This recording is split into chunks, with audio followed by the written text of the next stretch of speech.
بسم اللہ الرحمن الرحیم۔ نور ون اسلامک چینل کے ناظرین السلام علیکم ورحمۃ اللہ وبرکاتہ۔ سرکار بغداد حضور غوث پاک رحمۃ اللہ علیہ فرماتے ہیں، میں شہر میں جب کھانے کے ارادے سے گرے پڑے ٹکڑے یا جنگل میں کوئی گھاس یا پتی اٹھانا چاہتا اور دیکھتا کہ دوسرے فقراء بھی اس کی تلاش میں ہیں تو اپنے بھائیوں پر اصرار کرتے ہوئے نہ اٹھاتا، بلکہ یوں ہی چھوڑ دیتا تاکہ وہ اٹھا کر لے جائیں اور خود بھوکا رہتا۔ جب بھوک کے سبب کمزوری حد سے بڑھی اور میں قریب المرگ ہو گیا تو پھول والے بازار میں ایک کھانے کی چیز جو زمین پر پڑی تھی وہ میں نے اٹھائی اور ایک کونے میں جا کر اسے کھانے کے لیے بیٹھ گیا۔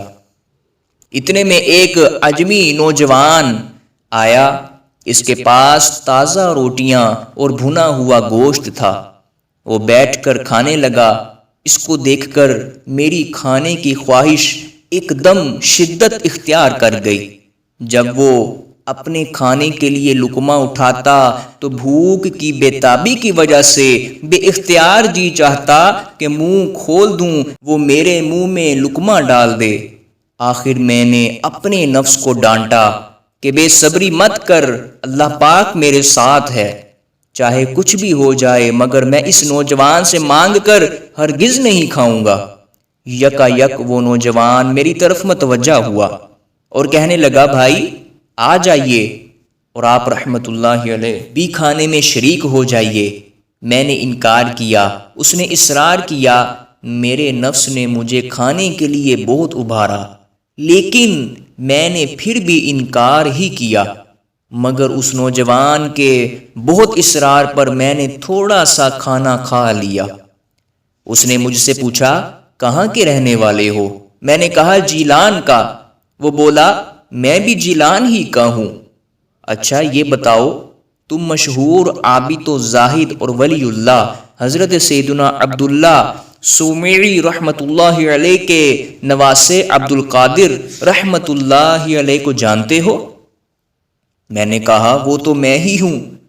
یہ سن کر وہ بے قرار ہو گیا اور کہنے لگا کہ میں بغداد آنے لگا تو آپ رضی اللہ تعالی عنہ کی امی جان نے آپ رحمت اللہ علیہ کو دینے کے لیے مجھے سونے کے 8 اشرفیاں دی تھیں۔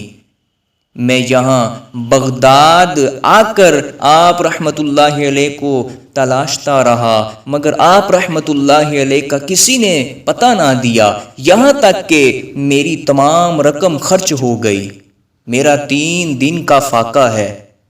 میں جب بھوک سے نڈھال ہو گیا اور جان پر بن گئی تو میں نے آپ رحمت اللہ علیہ کی امانت میں سے یہ روٹیاں اور بھنا ہوا گوشت خریدا۔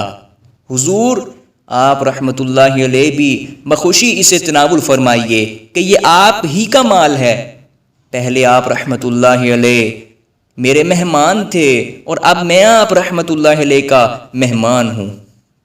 بقیہ رقم پیش کرتے ہوئے بولا، میں معافی کا طلبگار ہوں۔ اضطراری کی حالت میں نے آپ رضی اللہ تعالی عنہ کی رقم ہی سے کھانا خریدا تھا۔ میں بہت خوش ہوا۔ میں نے بچا ہوا کھانا اور مزید کچھ رقم اس شخص کو پیش کی، اس نے قبول کی اور چلا گیا۔ طلب کا منہ تو کس قابل ہے یا غوث، مگر تیرا کرم کامل ہے یا غوث۔